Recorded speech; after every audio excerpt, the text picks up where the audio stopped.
के आधार पर परम पिता परमात्मा पूर्ण ब्रह्म सर्व सृष्टि रचनहार कबीर देव कबीर साहेब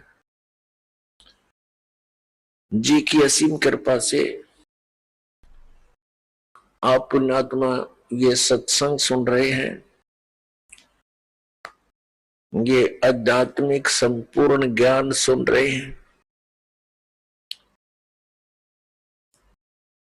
इसके अंदर आप जी को अपने सदग्रंथों में छुपे हुए गूढ़ रहस्यों का ज्ञान होगा।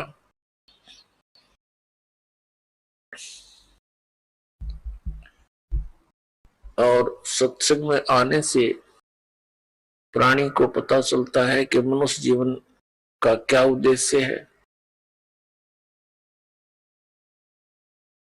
सत्संग के अंदर बहुत ही पुण्यकर्मी प्राणी ही आया करते हैं। सत्संग में पता चलता है कि मानुष जन्म पाके जो नहीं रटे हरि नाम, और जैसे कुआं जल बिना बनवाया क्या काम। परमात्मा हमें याद दिलाते हैं, मनुष्य जीवन प्राप्त करके यदि प्राणी परमात्मा की भक्ति नहीं करता, उसका जीवन ऐसे व्यर्थ है जैसे जिस कूप में, जिस कुएं में जल ना हो, बाकी उसकी सारी स्ट्रक्चर खड़ा हो, पक्का कुआं कर रखा हो, बढ़िया उसके ऊपर बाल्टी रखी हो, लेकिन जल नहीं है तो यूजलेस है। ठीक इसी प्रकार मनुष्य जीवन प्राप्त प्राणी यदि परमात्मा की भक्ति नहीं करते हैं तो उनका जीवन उस कूप रहित, उस जल रहित कूप के तुल्य है। अब उस कुएं का नाम कुआं अवश्य है, लेकिन गुण कुएं के नहीं है। ठीक इसी प्रकार जो मनुष्य शरीरधारी प्राणी परमात्मा की भक्ति नहीं करता, उसका नाम मनुष्य अवश्य है, लेकिन गुण मनुष्य के नहीं है। अपने आत्माओं हम देखते हैं कि परमात्मा के चाहने वाली पुण्यात्माओं की कमी नहीं। जहां भी जिस संत के पास देखते हैं, लाखों की संख्या में ये पुण्यात्मा कल्याण कराने के लिए, कल्याणार्थ वहां पहुंच जाते हैं। और जो भी वो गुरुदेव साधना बताते हैं, क्रियाएं बताते हैं, वो श्रद्धालु पूर्ण श्रद्धा के साथ करते हैं। और जो बिल्कुल भक्ति नहीं करते, उनकी भी कमी नहीं। पुण्यात्मा जो भक्ति बिल्कुल नहीं करते, वो तो बिल्कुल अपना मनुष्य जीवन का नाश कर ही रहे हैं। साथ में जो भक्ति कर रहे हैं और शास्त्र विधि त्याग कर मनमाना आचरण करते हैं, अज्ञानी गुरुओं के पास बैठे हैं, तो वो भी बहुत बड़े धोखे में है। वो भी अपना जीवन नाश कर रहे हैं। तो पुण्यात्माओं, परमात्मा के पाने के लिए प्रयत्नशील प्राणी इस बात से परिचित होता है कि परमात्मा गुरु के बिना नहीं मिल सकता, इसलिए गुरुओं की आवश्यकता पड़ी। और गुरु बनाने के लिए हम इन महापुरुषों के पास पहुंच गए। पुण्यात्माओं, विशेषकर भारतवर्ष में बहुसंख्या के अंदर साधक साधना कर रहे हैं। चाहे कोई मंदिर में जाकर, चाहे कोई व्रत रख के, हनुमान की चालीसा पढ़ के, या कोई भगवान शंकर श्री कृष्ण जी की भक्ति करके, या कोई तीर्थ आदि पर जाकर कोई ना कोई साधना वो कर ही रहा है, या फिर कोई गुरु बनाकर। और हम देखते हैं इतनी बहुसंख्या में जहां भक्ति कर रहे हो इंसान, तो एक विशेष परिवर्तन होना चाहिए समाज के अंदर, लेकिन कोई परिवर्तन नहीं। प्रत्येक बुराई बढ़ती जा रही है, हाहाकार मच रहा है। इसका कारण क्या है? इसका कारण है जो साधनाएं भक्तजन कर रहे हैं उनसे उनको परमात्मा से मिलने वाली राहत प्राप्त नहीं हो रही, जिस कारण से वे उन्हीं बुराइयों को करना प्रारंभ कर देते हैं जो एक भक्त ने नहीं करनी चाहिए। वो कौन कौन सी बुराइयां हैं? शराब पीना, मांस खाना, और धनी बनने के लिए रिश्वत लेना, और टेंशन समाप्त करने के लिए गुटी लगाना। तो जिस कारण से बुराई बढ़ रही है, घट नहीं रही। परमात्मा की भक्ति करने वाले प्राणी को परमात्मा का लाभ विशेष मिलना प्रारंभ हो जाता है, और उसको फिर एक विशेष ज्ञान होता है कि यदि तू ये बुराई करेगा तो तुझे इन आपत्तियों का सामना करना पड़ेगा। फिर वो इस डर से उन बुराइयों को नहीं करेगा कि ये पाप है, और फिर परमात्मा उसको एक विशेष लाभ देगा। पुण्यात्मा जैसे राजा लोगों को हम बहुत शक्तिशाली मानते हैं, उनके ऊपर भी कोई आपदा आती है तो वो भी संतों के पास ही जाकर उसका निवारण करवाते हैं। तो इससे क्या सिद्ध हुआ कि कोई ऐसी शक्ति है जो हमें एक विशेष लाभ राहत दे सकती है। वो कौन है और कैसे वो राहत देता है, इसका ज्ञान संत जन ही बताया करते हैं। तो पुण्यात्माओं, आप जी को सत्संग प्राप्त नहीं हुआ, और जिसको आप सत्संग जानकर ग्रहण किए हुए हो वो कोरा ज्ञान है।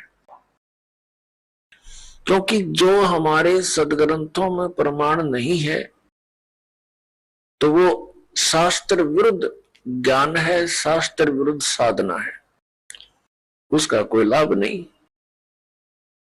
अब पहले क्या कारण रहा कि हमारे जो धर्म गुरु थे वो संस्कृत अवश्य जानते थे, लेकिन अध्यात्म ज्ञान शून्य था उनका।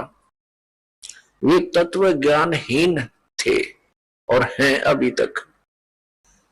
हमारे धर्म गुरु कौन है? आचार्य, शंकराचार्य और अन्य मंडलेश्वर, ये सब हमारे धर्म गुरु हैं। ये संस्कृत के तो विद्वान थे, व्याकरण भी इनकी अच्छी दुरुस्त है, लेकिन अध्यात्म ज्ञान बिल्कुल नहीं। अपने आत्माओं, पवित्र हिंदू धर्म के ये आदरणीय धर्म गुरु हमें जो भी ज्ञान देते हैं, समझाया करते थे, समझाते हैं, बताते हैं, वो कहते हैं कि हमने इनको सदग्रंथों से, पवित्र वेदों से, पवित्र श्रीमद् भगवत गीता से और पवित्र पुराणों से ये ज्ञान तुम्हें सुनाया है। तो हम यही मान बैठे थे कि ये संस्कृत के विद्वान हैं, हमारे सभी सदग्रंथ संस्कृत में लिपिबद्ध है, और ये जो ज्ञान दे रहे हैं वो बिल्कुल सही और शास्त्रों वाला ही है। लेकिन अब इस दास को पता चला, क्योंकि इस दास की आंखें बन गई, वो तत्व ज्ञान वाली आंखें दुरुस्त हो गई। पहले हमारे पूर्वज, पहले के जो माता पिता, दादा दादी, कई पीढ़ियां जो हमारे हिंदू धर्म के थे, सभी के वो श्रद्धालु थे, अशिक्षित थे। और इन धर्म गुरुओं ने जो भी क्रियाएं बताई वो सिर धड़की बाजी लाकर और पूरी श्रद्धा से करते रहे। तो पुण्यात्माओं, आज हम इस योग्य कर दिए परमात्मा ने कि हम इन सदग्रंथों को अब स्वयं देखेंगे। इस दास ने इन सदग्रंथों का गहन निरीक्षण किया, अध्ययन किया, तो उसमें क्या पाया कि हमारे जितने भी धर्मगुरु, हिंदू धर्म के धर्मगुरु, ऋषि, महर्षि, ये मंडलेश्वर, महंत, संत, ये सभी लोक वेद सुना रहे हैं, दंत कथा सुनाया करते हैं। इनके पास शास्त्र अनुकूल ज्ञान नहीं है। ये वेदों, गीता और पुराणों के विपरीत ज्ञान हमें दे रहे हैं और नाम इन्हीं सदग्रंथों का ले रहे हैं। जो टीचर, जो अध्यापक आउट ऑफ सिलेबस पढ़ाता है, पाठ्यक्रम से हटकर ज्ञान देता है, वो अध्यापक ठीक नहीं, वो शत्रु है उन विद्यार्थियों का। और यही कारण रहा पुण्यात्माओं, शास्त्र विधि को त्याग कर मनमाना आचरण करवा कर इन हमारे धर्म गुरुओं ने हमारे सभी पूर्वज भूत बनवा दिए, 84 लाख योनियों में डलवा दिए और फिर उनके लिए यत्न बताते हैं, श्राद्ध निकाल दो, पिंड भरवा दो, ये क्रियाएं कर दो,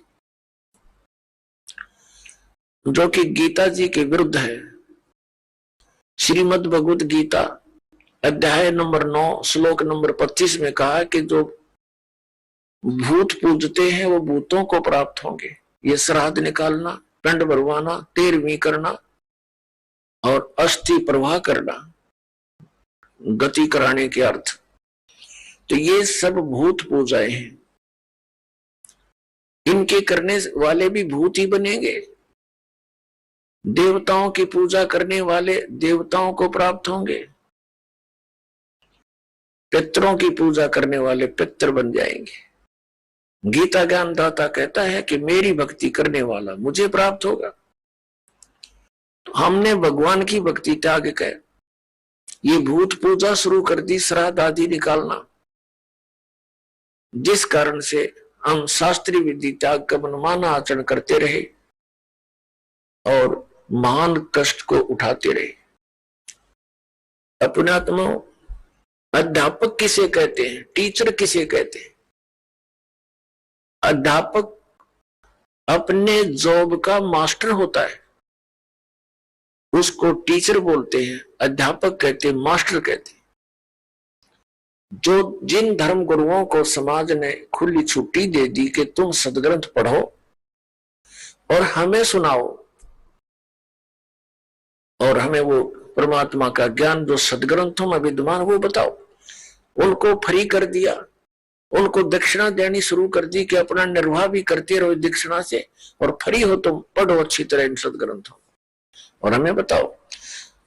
तो उन्होंने, हमारे धर्म गुरुओं ने सदग्रंथों को पढ़ा अवश्य और इनको कंठस्थ याद भी कर लिया संस्कृत भाषा में, लेकिन इनको वेदों, गीता और पुराणों का कख भी पता नहीं।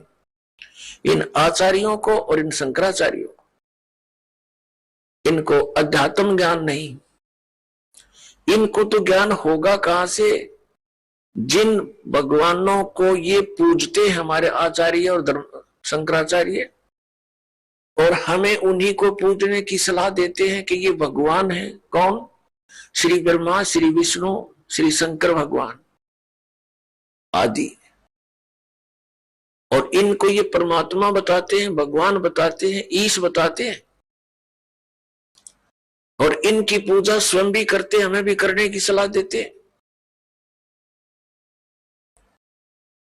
तो इन भगवानों को अध्यात्म ज्ञान नहीं, श्री विष्णु को, श्री ब्रह्मा को, श्री शंकर जी को। तो हमारे धर्म गुरुओं को, शंकराचार्यों को, आचार्यों को ज्ञान कहां से होगा? अपने आत्मा, इस कंसेप्ट को क्लियर करने के लिए कि इन भगवानों को भी ज्ञान नहीं, श्री विष्णु जी को, श्री ब्रह्मा, श्री शंकर जी को, और दुर्गा को भी कंप्लीट ज्ञान नहीं, श्री देवी जी को भी। और ब्रह्म, जिसको ये परम ब्रह्म बोलते हैं, ये है तो ब्रह्म सरपुरुष, इसको भी कंप्लीट ज्ञान नहीं। अपनात्मा ये बड़ा विवाद का विषय बन जाएगा यदि इस वाक्य को यही छोड़ दिया और प्रमाण ना दिखाए। प्रथम तो आपको 19 पुराणों में आप ये दास दिखाएगा कि ब्रह्मा और विष्णु और शंकर ये भगवान नहीं है, ये ईश नहीं है, और ये हमें हमारे धर्मगुरु शंकराचार्य और आचार्य ये मंडलेश्वर ये कहते ये भगवान है। तो इन्होंने हमारे साथ कितना धोखा किया है। प्रथम तो ये दिखाते हैं कि श्री विष्णु, श्री ब्रह्मा और श्री शंकर जी को, और सतयुग से लेकर आज तक के गुरुओं ब्राह्मणों को, ये शंकराचार्य और आचार्य सारे ब्राह्मण ही है। ब्राह्मण पुण्यात्माओं को जाति सूचक नहीं है। ब्राह्मण वो व्यक्ति है जो अध्यापक पद पर विराजमान है, जो उस कर्म को कर रहा है। जैसे 4 वर्ण बनाए, ब्राह्मण,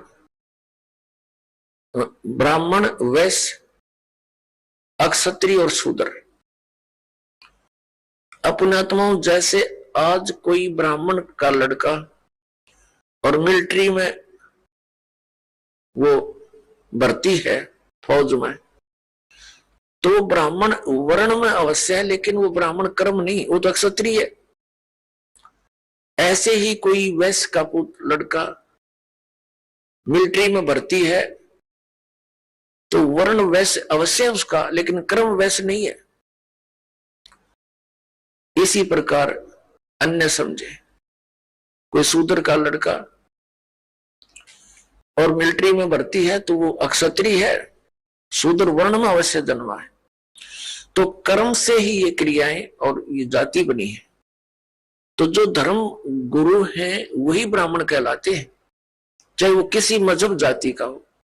हम, मेरे पूज्य गुरुदेव जी ब्राह्मण वर्ण में जन्मे थे, लेकिन वो अपने आप को ब्राह्मण नहीं कहते थे। हरियाणा के अंदर जिला भिवानी और चरखी दादरी के पास एक बड़ा पैतावास गांव है, वहां से ब्राह्मण वर्ण में जन्मे थे। और हमारे दादा गुरु जी से उनकी भेंट होगी, वो उनसे प्रेरणा पाकर घर त्याग कर चले गए, और वो अपने आप को संत कहते थे, ब्राह्मण नहीं। और मेरे दादा गुरु जी जाट थे, गांव छावला के दिल्ली में, और वो जाट होते हुए ब्राह्मण कहलाए, पंडित कहलाए, क्योंकि वो काशी विद्यापीठ से पढ़कर 4 विषय के आचार्य बन गए थे। गांव गोपालपुर, खरखोदा के पास, जिला सोनीपत में एक छोटा सा गांव है गोपालपुर, उसके अंदर आश्रम बना हुआ हमारे दादा गुरु जी का। उस पर लिखा है पंडित चिदानंद जी आश्रम। जाट होते हुए पंडित जी कहलागे, वो गुरु थे, ब्राह्मण बन गए, ब्राह्मण कर्म था उनका। तो पुण्यात्माओं, ये जो ब्राह्मण वर्ण वर्ग में है, ऋषि महर्षि, ये ब्राह्मण कर्म करने वालों पर ही समझो अप्लीकेबल है। दास के ये जो ज्ञान है, वचन है, अन्य पर नहीं। तो अब सबसे पहले आपको दिखाते हैं कितना ज्ञान था ब्रह्मा विष्णु महेश को, और कितना ज्ञान था इस सतयुग के ब्राह्मण, सतयुग से लेकर आज तक के ब्राह्मण गुरुओं को। आपके रूबरू कराते उन्हें पवित्र सदग्रंथों में। पुण्यात्माओं, परमात्मा का पाना बहुत ही आसान है, मोक्ष भी बहुत ही सिंपल है, क्योंकि यह साधना बहुत सीधी सादी है। हमें ज्ञान ना होने से हमारे कोई इन्होंने गलत मार्गदर्शन कर दिया, जिस कारण से हम परमात्मा नहीं प्राप्त कर सके, मोक्ष प्राप्ति नहीं हुई। सबसे पहले आप जी को श्रीमद् देवी भागवत से ये प्रमाणित किया जाएगा कि श्री विष्णु जी को, श्री ब्रह्मा जी को, व्यास जी को, नारद जी को ये कितना ज्ञान था ये देखना। श्रीमद देवी भागवत सचित्र मोटा टाइप, केवल हिंदी, गीता प्रेस गोरखपुर से प्रकाशित। श्रीमद देवी भागवत संपादक हनुमान प्रसाद पोदार, चिमनलाल गोस्वामी।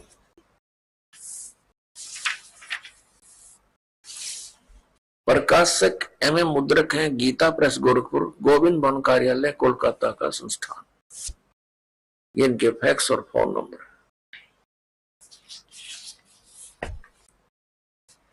ये देखिएगा 28 नंबर पृष्ठ पे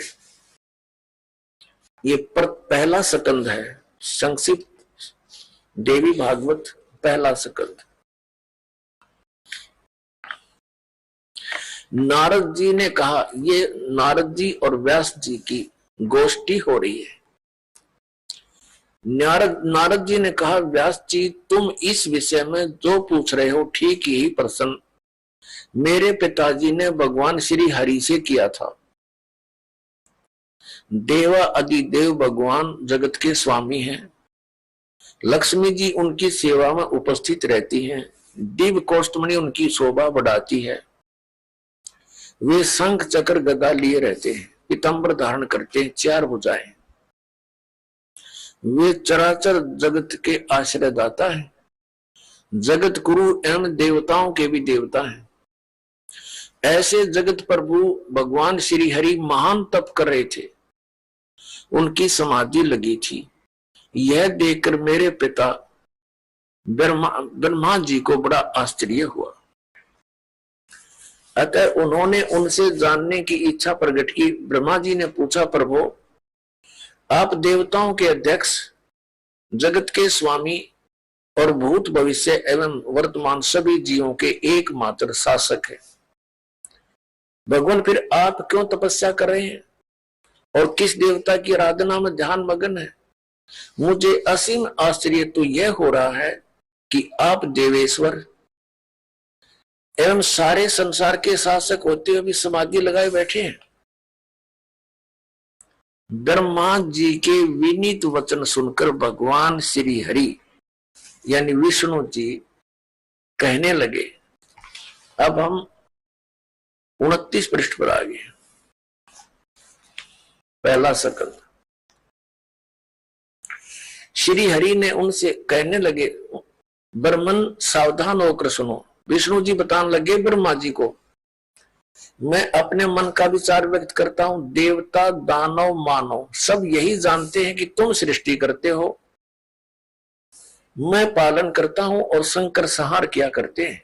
किंतु फिर भी वेद के पारगामी पुरुष अपनी युक्ति से यह सिद्ध करते हैं कि रचने, पालने और संहार करने की यह योग्यता जो हमें मिली है, इसकी अधिष्ठात्री शक्ति देवी है। वे कहते हैं कि संसार की सृष्टि करने के लिए तुम में राजसी शक्ति का संचार हुआ है, मुझे सात्विक शक्ति मिली है और रुद्र में तामसी शक्ति का आविर्भाव हुआ है। उस शक्ति के अभाव में तुम इस संसार की सृष्टि नहीं कर सकते, मैं पालन करने में सफल नहीं हो सकता और रुद्र संहार कार्य करने होने में भी, रुद्र से संहार कार्य होना भी संभव नहीं। ब्रह्मा जी हम सभी उस शक्ति के सहारे यानी दुर्गा के सारे ही अपने कार्य में सदा सफल होते। सुवर्त प्रत्यक्ष और परोक्ष दोनों उदाहरण में तुम्हारे सामने रखता हूं, सुनो। यह निश्चित है कि उस शक्ति के अधीन होकर ही मैं इस शेष नाग की सैया पर सोता और सृष्टि करने का अवसर आते ही जाग जाता हूं। मैं सदा तप करने में लगा रहता हूं। उस शक्ति के शासन से कभी मुक्त नहीं रह सकता। मैं सदा तप करने में लगा रहता हूं, ये ध्यान रखना। उस शक्ति के शासन से कभी मुक्त नहीं रह सकता। कभी अवसर मिला तो लक्ष्मी के साथ सुख पूर्वक समय बिताने का सौभाग्य प्राप्त होता है। मैं कभी तो दानवों के साथ, राक्षसों के साथ युद्ध करता हूं, अखिल जगत को भय पहुंचाने वाले दैत्यों के विकराल शरीरों को शांत करना मेरा परम कर्तव्य हो जाता है। और यहां कमाल कर दिया विष्णु जी ने अपने अध्यात्म ज्ञान का, मुझे सब प्रकार से शक्ति यानी दुर्गा जी के अधीन होकर रहना पड़ता है। उन्हीं भगवती शक्ति का मैं निरंतर ध्यान किया करता हूं। ब्रह्मा जी, मेरी जानकारी में इन भगवती शक्ति से बढ़कर दूसरे कोई देवता नहीं। अब ये है श्री विष्णु जी के आध्यात्मिक ज्ञान का निष्कर्ष।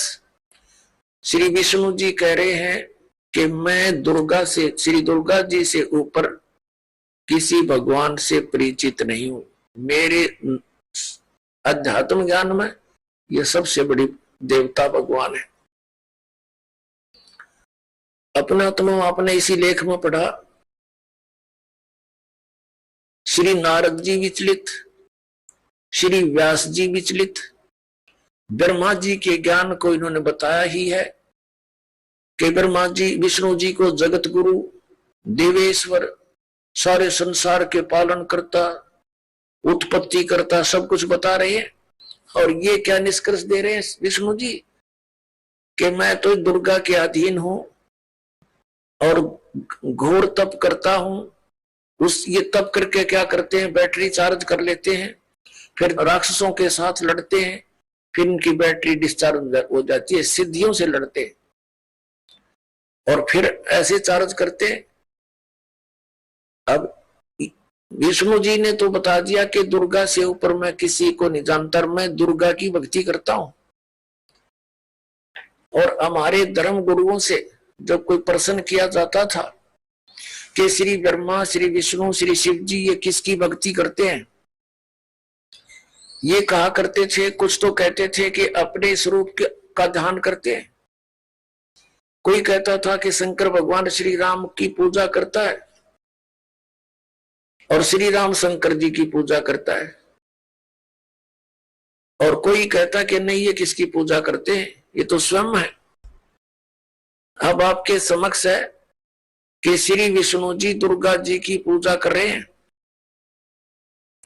और इनको सुप्रीम पावर बता रहे हैं, सुप्रीम गॉड, सबसे बड़े भगवान, देवता। अब दुर्गा जी क्या बताती है, इसके भी दो वचन सुनते हैं। ये देखिएगा 7वां स्कंद संक्षिप्त देवी भागवत 562 पृष्ठ पे, यहां देवी के द्वारा हिमालय को ज्ञानोपदेश ब्रह्म स्वरूप का वर्णन। श्री देवी जी क्या कहती है, श्री देवी जी कहने लगी, पर्वतराज अब मैं तुझे ब्रह्म के बारे में जानकारी, पहले तो इसने अपने बारे में बताया, लेकिन फिर कहती है नहीं, उस ब्रह्म का क्या स्वरूप है यह बतलाया जाता है, जो प्रकाश रूप, सबके अत्यंत समीप में स्थित, हृदय रूप गुहा में स्थित होने के कारण गुहाचर नाम से प्रसिद्ध है और महान पद अर्थात परम प्राप्य है। वह समस्त प्रजा के ज्ञान से परे है, अर्थात किसी की बुद्धि में आने वाला नहीं है, यह तुम जानो। जो परम प्रकाश रूप है, जो सूक्ष्म से भी अत्यंत सूक्ष्म है, जिसमें संपूर्ण लोक और उन लोकों में निवास करने वाले प्राणी स्थित है, वही यह अक्षर ब्रह्म है, वही सबके प्राण है, वही सबकी वाणी है और वही सबका मन है। वह यह परम सत्य और अमृत अविनाशी 563 पृष्ठ पा रहे हैं, 7वां स्कंद पढ़ रहे हैं। वह अमृत अविनाशी तत्व है, सौम्य। देवी जी कह रही है, उस वेदने योग्य लक्ष्य का तुम वेदन करो, मन लगाकर उसमें तन्मय हो जाओ। सौम्य उपनिषद में कथित महान अस्त्र रूप धनुष लेकर उस पर उपासना द्वारा तीक्ष्ण किया हुआ बाण संधान करो और फिर भावानुगत चित्त के द्वारा उस बाण को खींचकर उस अक्षर रूप ब्रह्म को लक्ष्य बनाकर वेदन करो। प्रणव माने ओम, धनुष है, जीवात्मा बाण है और ब्रह्म को उसका लक्ष्य कहा जाता है। अब इसमें क्या कहा है, श्री देवी जी कह रही है हिमालय राजा को कि मनुष्य को चाहिए ओम नाम का जाप करे और ब्रह्म पाने का उद्देश्य रखे। इतनी सी बात, और कुछ नहीं। आगे देखो, इसी में फिर हम यहां आ जाते हैं नीचे। उस एकमात्र परमात्मा को ही जाने, दूसरी सब बातों को छोड़ दे। अब देवी जी, दुर्गा जी अपनी साधना को भी कहती है वो भी छोड़ दो, केवल एक उसी परमात्मा की भक्ति करो। यही अमृत रूप परमात्मा के पास पहुंचाने वाला पुल है। संसार समुद्र से पार होकर अमृत स्वरूप परमात्मा को प्राप्त कराने का यही सुलभ साधन है।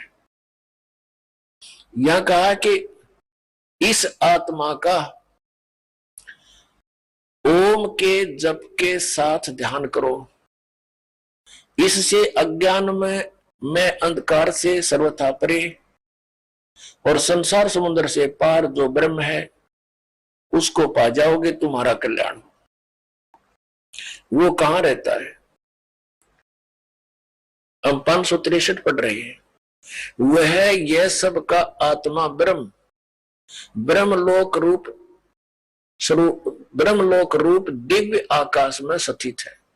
वह ब्रह्मलोक में रहता है, इसका सीधा सा अर्थ है। अपनात्मा, ये तो अध्यात्म ज्ञान हो गया दुर्गा जी का। ये क्या बता रही है?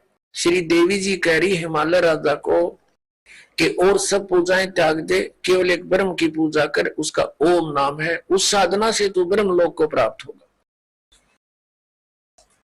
अपनात्मा, श्री मद भगवत गीता जी का ज्ञान ब्रह्म ने ही दिया श्री कृष्ण जी में प्रवेश करके। अब उस ब्रह्म क्या बोलता है? श्रीमद् भगवत गीता अध्याय नंबर 8 के श्लोक नंबर 13 में कहता है कि ओम इति एकाक्षरम। ये देखिएगा,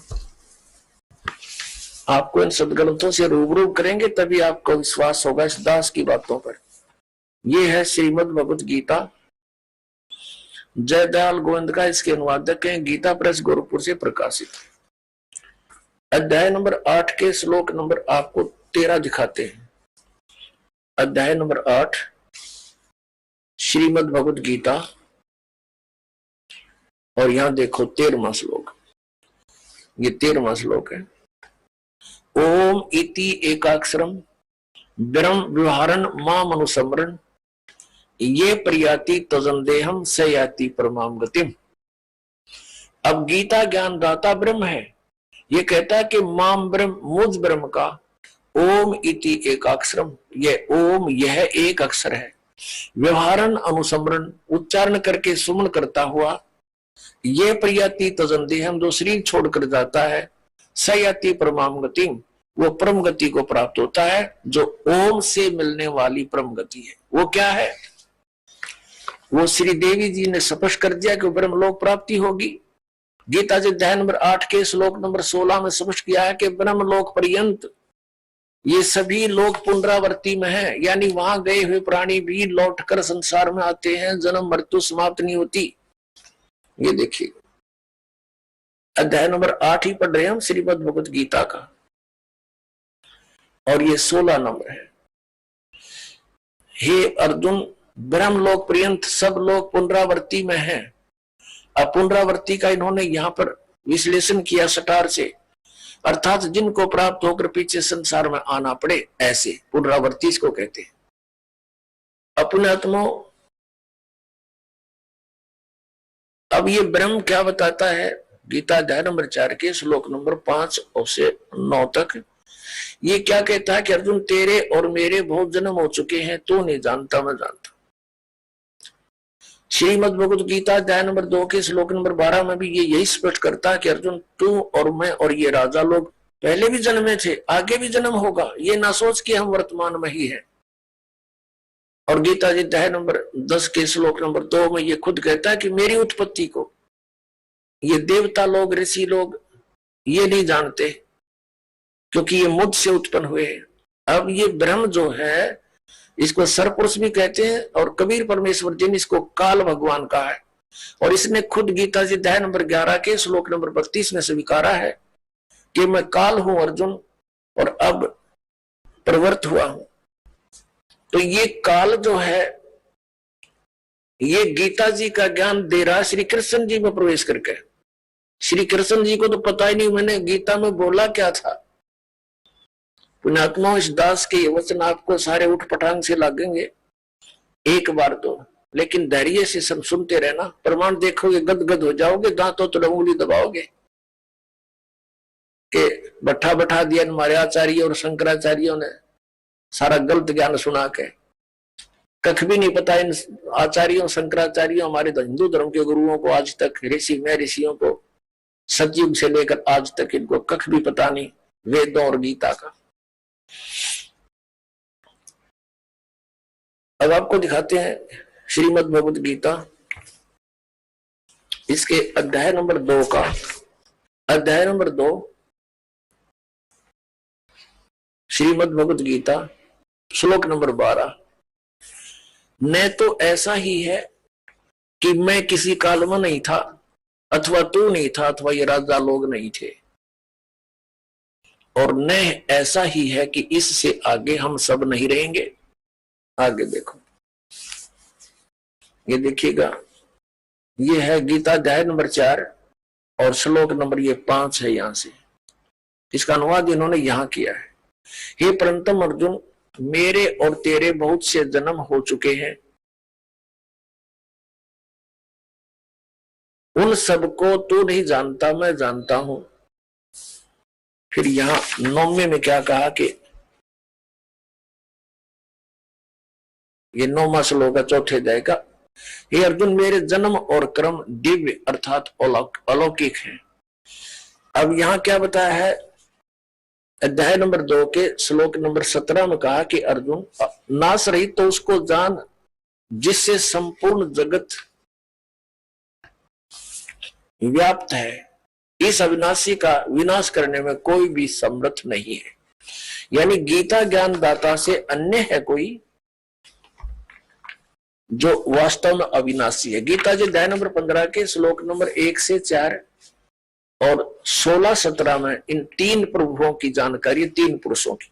अब पहले आपको अध्याय नंबर 10 का श्लोक नंबर 2 दिखाते हैं। ये देखिएगा, अध्याय नंबर 10 श्रीमद् भगवद गीता अध्याय 10 और श्लोक 2 में मेरी उत्पत्ति को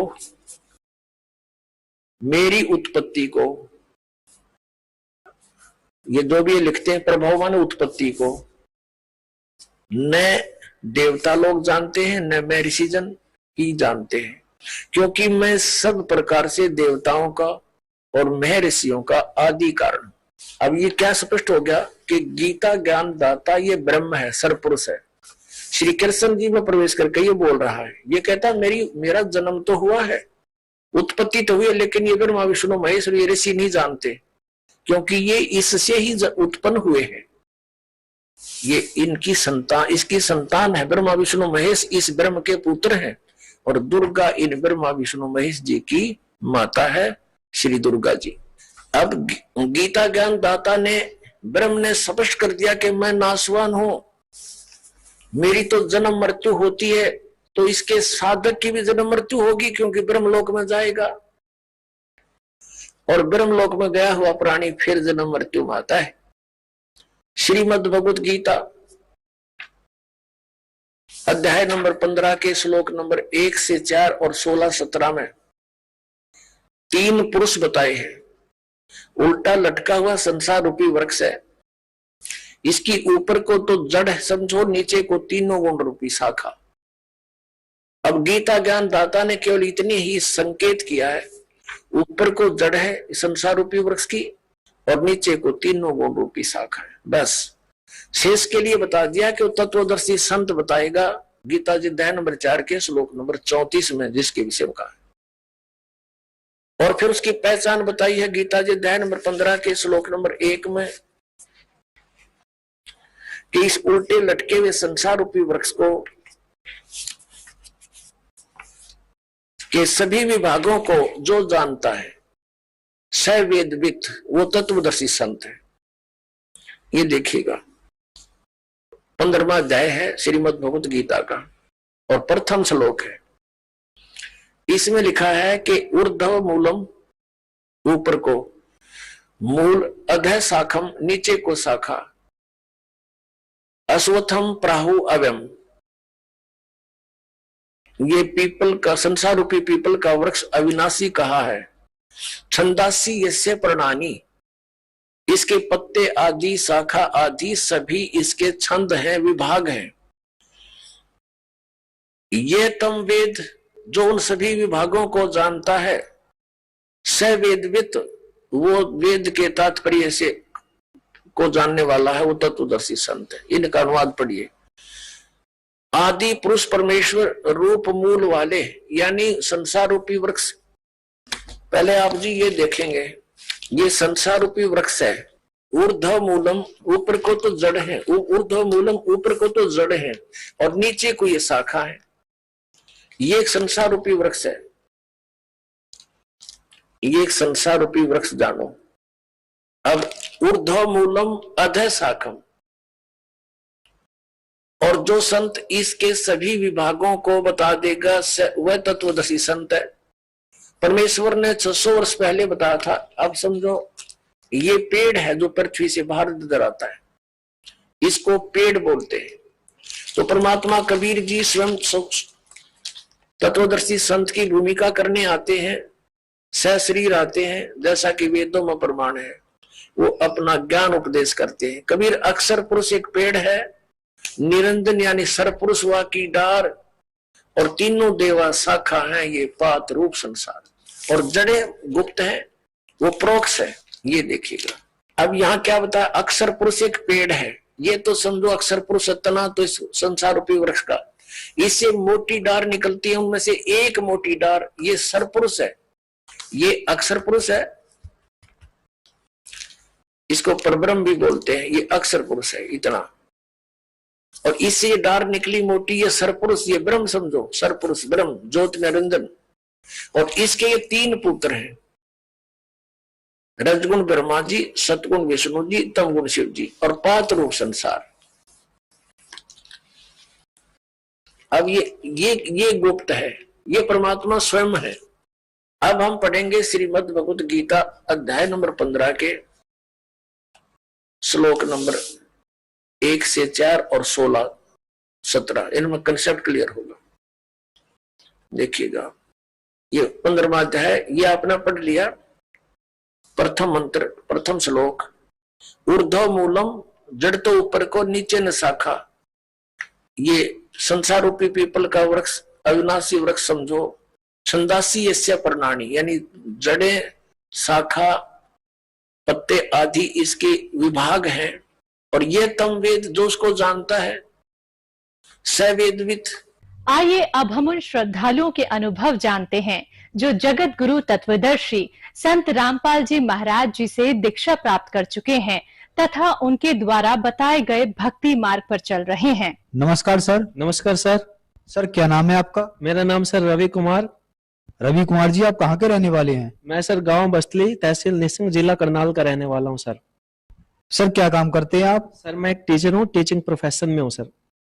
सर संत रामपाल जी महाराज से नाम दीक्षा आपने कब ली? मैंने सर 7 अगस्त 2016 को संत रामपाल जी महाराज जी से नाम दीक्षा ली। सर संत रामपाल जी महाराज से नाम दीक्षा लेने से पहले क्या आप कोई भक्ति साधना भी करते थे? सर ऐसा भक्ति साधना का तो हमें पता नहीं था, लेकिन जो हमारे धर्म के अनुसार, मैं जिस कौम में हूँ, मैं अंबेडकर जी के मिशन में सबसे ज्यादा था सर। मैं जितने युवा है उनको अंबेडकर जी की शिक्षाओं से परिचित करवाता था, यानी कि मैं बौद्ध धर्म की जो शिक्षाएं है उन्हीं के अनुसार चलता था सर। और मेरा मानना यह था कि जो धार्मिकता है, ये पाखंडवाद है, इन्होंने देश का नाश करके रख दिया है। तो मैंने अपने समाज को, अपने युवा वर्ग को शिक्षित करना है और इन बुराइयों से दूर करना है। अभी जो जितने भी धार्मिक गुरु हैं, मेरे को उनमें कोई भी आस्था नहीं थी, ना ही मैं रविदासिया धर्म में पैदा हुआ हूं, मेरे को खुद रविदास जी में भी आस्था नहीं थी और ना ही मैं उनके आगे कभी शीश झुकाता था। उसका कारण यह था कि मेरे अंदर इतना जहर भरा हुआ था, बौद्धिक जो बौद्ध धर्म की शिक्षाएं थी मैं उनके अनुसार ही चलता था। मेरे अंदर इतना ज्यादा कचरा भरा हुआ था, मेरे को यह नहीं पता था कि भाई जो अध्यात्म मार्ग है, इन संतों ने अब बहुत ज्यादा सामाजिक सुधार करने की कोशिश की है और ये परमात्मा का खेल कुछ अलग है। मेरे को सिर्फ इतना ही पता था कि इंसान को यहाँ अपना कर्म करना है और खुद मेहनत करके इन सभी जो बुराइयां हैं उनको दूर करना है। सर फिर आप संत रामपाल जी महाराज की शरण में कैसे आए? संत रामपाल महाराज जी के शरण में आना मेरे लिए एक वरदान साबित हुआ। उसका कारण यह था कि मेरे माता पिता संत रामपाल जी महाराज जी से 2016 में ही मुझसे पहले 8 महीने पहले ही जुड़ गए थे। तो जब वो संत रामपाल महाराज जी से जुड़े तो मैंने उनका विरोध करना शुरू कर दिया कि आप किस संत को घर में उठा के ले आए, ये सभी पाखंडवाद है, ये इसने इतना जेल में ये संत हैं और इसके बावजूद भी आप इनको यहाँ घर में लेके आ गए और इससे हमारी इमेज भी बहुत खराब हो रही है क्योंकि हम अंबेडकर जी के मिशन को मानते हैं, बौद्धिक धर्म की जो 22 प्रतिज्ञाएं हैं उनको मानते हैं और आप इस संत को इस घर में लेके आ गए, हमारे को समाज वाले क्या कहेंगे। मैंने उनको इतना विरोध किया भगत जी, बहुत ज्यादा विरोध किया। तो मेरे माता पिता कहते थे कोई बात नहीं, इसको आप अपना काम करो, हम अपना काम करेंगे, लेकिन उसके बावजूद भी मैं उनको बहुत ही बुरा कहता था उसके बारे में। लेकिन जब वो आरती वगैरह करते थे, कई बार मेरे मन में, मैं घर आता जाता रहता था तो निकलते वक्त मेरे को आरती बड़ी अच्छी लगती थी। तो कई बार क्या हुआ था, मैं जब अंदर से खाली था, बहुत ज्यादा दुखी था, तो मैं जहां पर संत रामपाल जी महाराज जी के मेरे माता पिता जोत लगाते थे, दंडवत प्रणाम करते थे उनका, वो गर्मियों के दिन थे, बाहर पड़े होते थे, सोए रहते थे और अंदर से लाइट ऑफ रहती थी। तो मैं संत रामपाल जी महाराज के आगे रोता था, दंडवत प्रणाम करता था चोरी चुपके, उनको नहीं बताता था, मैं खुद रोता था चुपके। अगर आप परमात्मा, आपकी वाणी मेरे को आकर्षित करती है तो आप हमारी समस्याओं का समाधान कर लीजिए, अगर आप पूर्ण संत है तो हमें अपनी शरण में बुला लीजिए। और मैं संत रामपाल महाराज जी की जो किताबें हैं उनके सामने मैंने कभी नहीं पढ़ी, क्योंकि मैं अपनी बेइज्जती समझता था अगर मैं अपने माता पिता के सामने इस किताब को पढ़ूंगा। तो मैं चोरी चुप के ज्ञान गंगा जो पुस्तक है उसको पढ़ता था, मैं जानने की कोशिश करता था कि ऐसे इस पुस्तक में क्या है कि जो भी ज्यादा इसी का प्रचार हो रहा है कि ज्ञान गंगा पुस्तक पढ़नी चाहिए, इसमें कुछ ऐसा लिखा है, देवी देवताओं के बारे में लिखा है। तो मैं खुद भी देवी देवताओं का बहुत तकड़ा विरोधी था, तो मैंने सोचा। और दूसरा पॉइंट ये था, ये कबीर साहब को परमात्मा बताते थे, संत रामपाल जी जो महाराज है वो कबीर साहब को परमात्मा बताते थे। मैंने कहा कबीर साहब है जो, वो तो उन्होंने तो पाखंडवाद का बहुत तगड़ा विरोध किया है और उन्होंने डंके की चोट पर उस समय के धार्मिक गुरुओं को भी पूरा चुनौती दी है। तो इनके जो दोहे हैं वो आकर्षित करते थे हमें। जैसे कुछ दोहे कबीर साहब के हैं कि ये आपा लिपा आपा पोता आप बनाई ओई और उस पर बुढ़िया पोते मांगा तेरी अकल कड़क होई। तो मेरी ये जो ये दोहे थे कबीर साहब जी के, मेरे को बहुत अट्रैक्ट करते थे कि ये कबीर साहब ने भी कहा, फिर भी इतने लोग पागल हुए हैं, मतलब इनकी वाणियों को क्यों नहीं समझते। तो फिर मैंने एक दिन मैं पढ़ा हुआ था, तो मैंने मेरी माँ बाहर पड़ी हुई थी, मैंने अपनी माता जी से कहा कि माँ मैं कुरुक्षेत्र जाना चाहता हूँ। तो वो खुश हो गई कि कुरुक्षेत्र क्या काम है तेरे को। मैंने कहा बस मुझे काम है। तो मेरे माता जी और मैं और एक गांव से भगत जी कुरुक्षेत्र नामदान सेंटर पे आए और हमने यहाँ पे संत रामपाल जी महाराज जी से 7 अगस्त 2016 को नाम दीक्षा ग्रहण की। सर हमने सुना है कि जो भी श्रद्धालु संत रामपाल जी महाराज से नाम दीक्षा लेते हैं उन्हें कोई ना कोई लाभ जरूर प्राप्त होते हैं, चाहे बात आध्यात्मिक हो, भौतिक हो, मानसिक हो या शारीरिक हो। तो क्या संत रामपाल जी महाराज से नाम दीक्षा लेने के बाद आपको भी कुछ ऐसे लाभ प्राप्त हुए? जैसे सर संत रामपाल महाराज जी के शरण में आया, जैसे मैंने आपको बताया कि मैं हमारे घर में इतना 25 साल का इतना ज्यादा झगड़ा रहता था, कलेश रहता था कि मैं अपनी बहुत ज्यादा नियंत्रण खो बैठता था। हम भूत बाधा की प्रॉब्लम से हमारे घर में मैं अपनी मम्मी तक पे हाथ उठा देता था, उसको पीटता था। हमारे घर वो मुझे पीटती थी, मैं उनको पीटता था। इतना ज्यादा गुस्सा था कि कई दिन हमारे घर में रोटी नहीं बनती थी, खाना नहीं खाते थे, स्कूल में ऐसे ही चले जाते थे। इतना ज्यादा गुस्सा था, कलेश था। और मैं बाद में सोचता था कि ये क्या हो रहा है। मैं खुद भगत जी अपने जो बाल हैं उनको खुद ही हाथों से मैं खींच लेता था। इतना ज्यादा गुस्सा आता था मेरे को, मेरा गुस्सा बिल्कुल शांत नहीं होता, छोटी सी बात पे मेरे को गुस्सा आ जाता था। तो संत रामपाल महाराज जी ने सबसे बड़ी दया मेरे गुस्से को कंट्रोल किया। पता नहीं कहां कहां लेके गई मेरी माँ, मेरे को पानीपत लेके गई। एक बहुत तगड़ा मौलवी था भगत जी, वो भी बैठा था। वो कहने लगा कि मैं आपके घर की समस्याओं का समाधान नहीं कर सकता, आपके घर पे इतनी तगड़ी बहुत बाधा है कि मैं आपके घर पे बिल्कुल भी किसी प्रकार का कोई भी जंतर मंत्र कुछ नहीं कर सकता।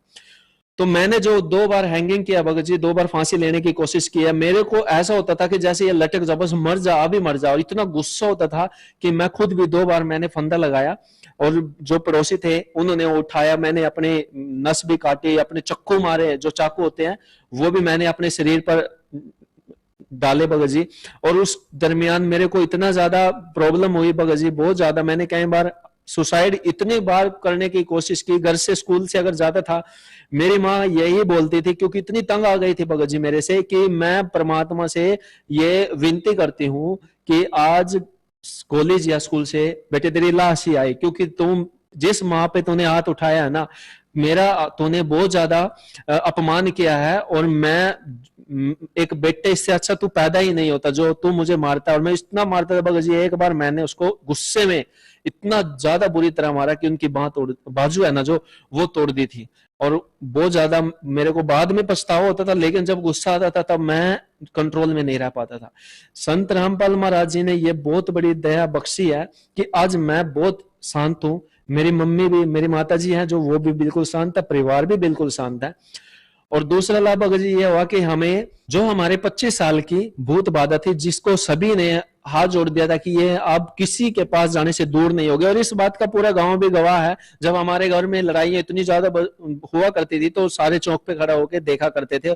मैं पीटता था अपनी माँ को, या मेरी मम्मी मुझे पीटती थी, या पूरे घर में ऐसा माहौल हो जाता था कि खाना तक नहीं बनता था भगत जी। तो इस भूत बाधा की प्रॉब्लम से हमें संत रामपाल जी महाराज जी ने निजात दिलाई है। दूसरा लाभ यह भगत जी, हमें आध्यात्मिक लाभ हुआ। मुझे नहीं पता था कि परमात्मा कौन है, क्या है, क्योंकि मैं बिल्कुल नास्तिक था। क्योंकि बौद्ध धर्म की शिक्षा है वो कहते हैं परमात्मा है ही नहीं है, परमात्मा कहीं नहीं है। उसके लिए अपना समय व्यर्थ ना करें, और सिर्फ हमें अपना कर्म करना चाहिए। और इसी आस में मैंने वो धर्म चुना था। लेकिन उस धर्म में भगत जी मैंने इतनी ज्यादा यातनाओं का सामना करना पड़ा ना, कि मैं आज खुद भी उन बातों को सोचता हूं तो बहुत ज्यादा मुझे भी गिलानी महसूस होती है कि अगर उस समय मैं संत रामपाल जी महाराज जी के ज्ञान को एक्सेप्ट कर लेता, अगर आ जाता, तो इतनी सारी समस्याओं का, इतने सारे दुखों का मुझे सामना नहीं करना पड़ता था। और मैं परमात्मा संत रामपाल जी महाराज जी का तहे दिल से शुक्रिया अदा करना चाहता हूं कि उन्होंने बहुत बड़ी अनहोनी हमारे घर में होने से बचा ली, वरना इतनी ज्यादा लड़ाई में, इतनी ज्यादा क्लेशों में किसी की जान चली जा सकती थी भगत जी। जैसे भगत जी मैंने आपको बताया कि मेरे गांव में 1 महीने में 25 से 30 मौतें हुई, वो भी सारी जुआने मौतें थी। कोई फांसी लेकर मर रहा था, कोई जहर खा के मर रहा था, कोई सड़क दुर्घटना में मर रहा था। इतनी मौतें हो रही थी कि वो रुकने का नाम नहीं ले रही थी।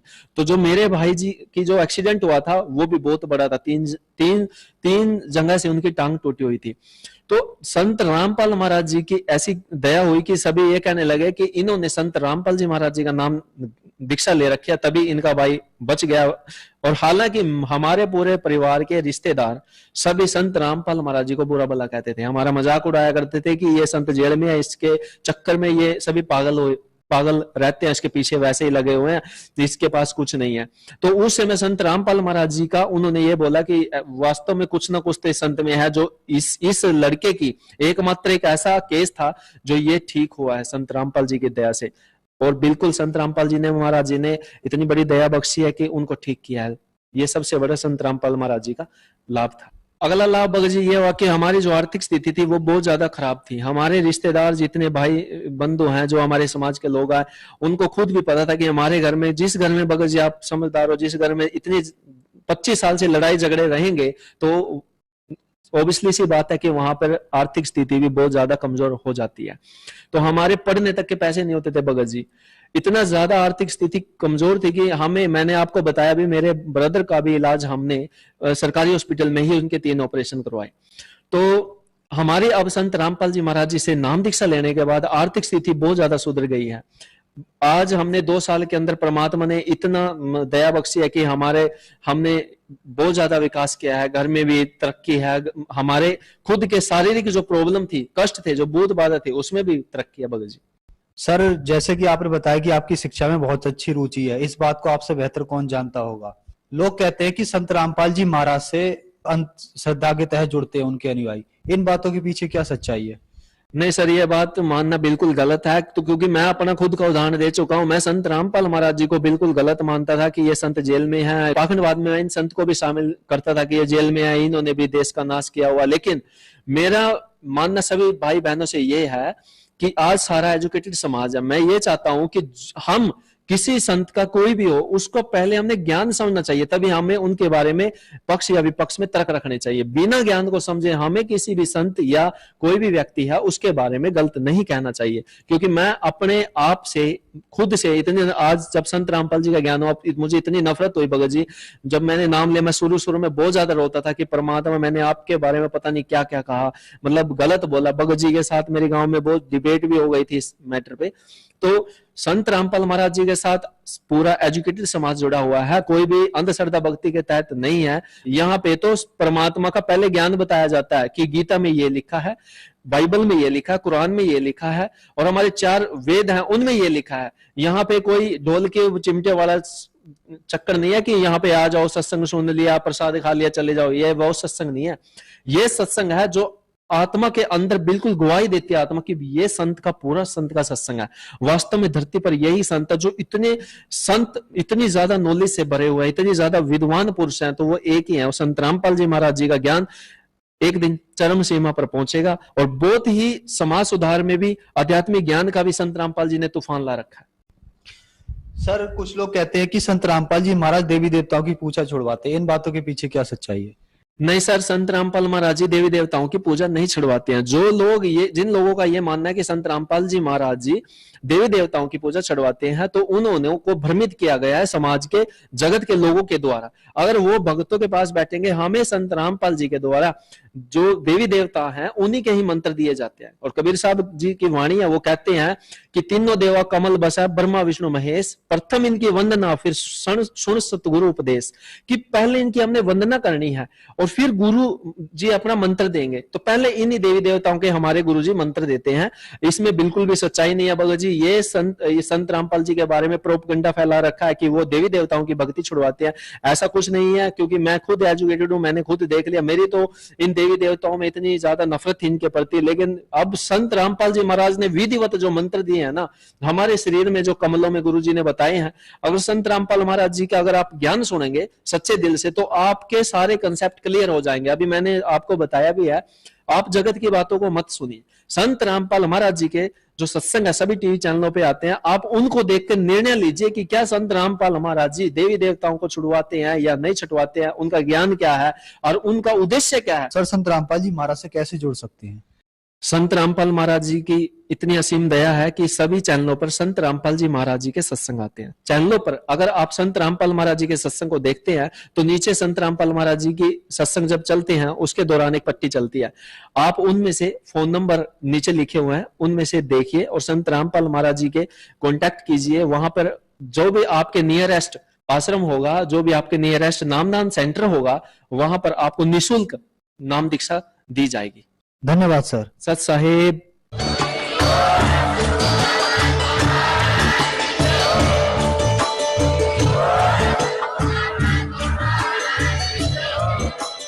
आप सुन रहे थे जगत गुरु तत्वदर्शी संत रामपाल जी महाराज जी के मंगल प्रवचन। अधिक जानकारी के लिए विजिट कीजिए हमारी वेबसाइट www.jagatgururampalji.org। संत रामपाल जी महाराज जी के शुभ आशीर्वाद से पूरे विश्व भर में 500 से भी ज्यादा नाम दीक्षा केंद्र हैं, जिन पर संत रामपाल जी महाराज जी द्वारा ऑनलाइन निःशुल्क नाम दीक्षा दी जा रही है। अपने नजदीकी नाम दीक्षा केंद्र का पता करने के लिए